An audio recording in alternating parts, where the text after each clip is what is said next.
पर यहाँ परिवारवाद का मतलब ये है कि कोई उनके पार्टी का जो भी हो, कांग्रेस हो, आरजेडी हो, समता हो, ममता हो, जो भी हो, सब परिवार के ही लोग उनके अध्यक्ष बनते हैं। उसके अलावा किसी को स्टैंपिंग कर दे।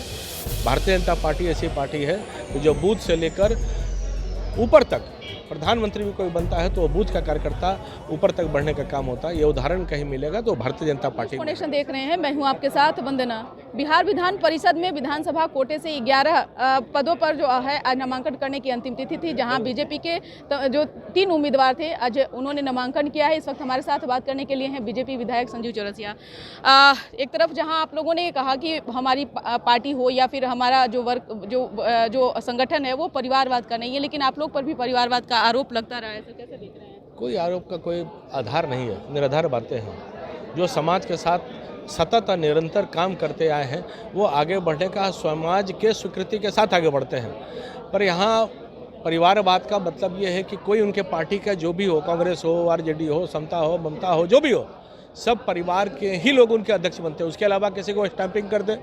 भारतीय जनता पार्टी ऐसी पार्टी है कि जो बूथ से लेकर ऊपर तक, प्रधानमंत्री भी कोई बनता है तो वो बूथ का कार्यकर्ता ऊपर तक बढ़ने का काम होता है। ये उदाहरण कहीं मिलेगा तो भारतीय जनता पार्टी में है।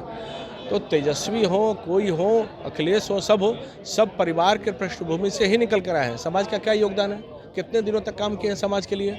तो वास्तव में ये सब केवल एक अपनी व्यथा सुनाने का काम कर रहे हैं, कथा ही परिणति करके और व्यथा सुनाने का काम कर रहे हैं। लेकिन मीशा भारती ने भी कहा और तेजस्वी यादव ने भी इस बात को कहा कि देखिए आगे चुनाव जो होने वाला है लोकसभा का, कई पार्टी के नेता जो हैं वो अपने बेटे को अब चुनाव लड़ाएंगे। मैं फिर कह रहा हूँ कि इस बातों को ध्यान दिया जाए कि जो समाज के साथ निरंतर भाव के साथ संघर्ष करने का काम किया है वो व्यक्ति समाज के स्थापित जनप्रतिनिधि होने का काम होता है।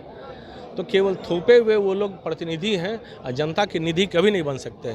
यहाँ प्रत्येक कार्यकर्ता प्रतिनिधि बनता है तो जनता के निधि भी बनने का काम करता है। लोकसभा चुनाव को लेकर उन्होंने दावा किया है, आरजेडी के लोगों ने दावा किया है कि 0 पर आउट करेंगे। जो खुद 0 पे सतत आउट होते रहा है, परिणाम और परिणति भी देखने का काम किया है, तो 0 से हीरो बनने के सपना ना देखे।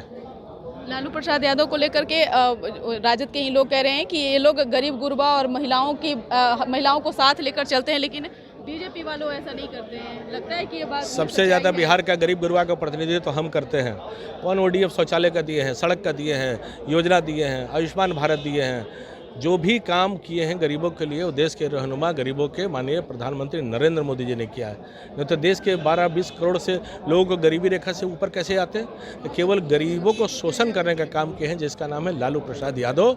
गरीबों की जमीन खींच कर अपने आप को बड़ा करने का काम किया है। 15 मार्च को मंत्रिमंडल का विस्तार को लेकर के चर्चा हो रही है। अब आगे पता नहीं क्या होगा। लोकसभा सीटों को लेकर के कब तक के फाइनल होगा सर? कितने आगे देखिए क्या होता है। देखिए बात करने के लिए आपने सुना कि क्या कुछ कहना था बीजेपी विधायक संजीव चौरसिया का, जिन्होंने दावा किया है कि राजद के लोग लाख भी कोशिश करते रह जाएंगे लेकिन उन्हें लोकसभा चुनाव में जो है बिहार में एक भी सीट नहीं जीतने जा रहे हैं। इस खबर बस इतना ही। बने रहिए न्यूज़ फाउंडेशन के साथ। धन्यवाद।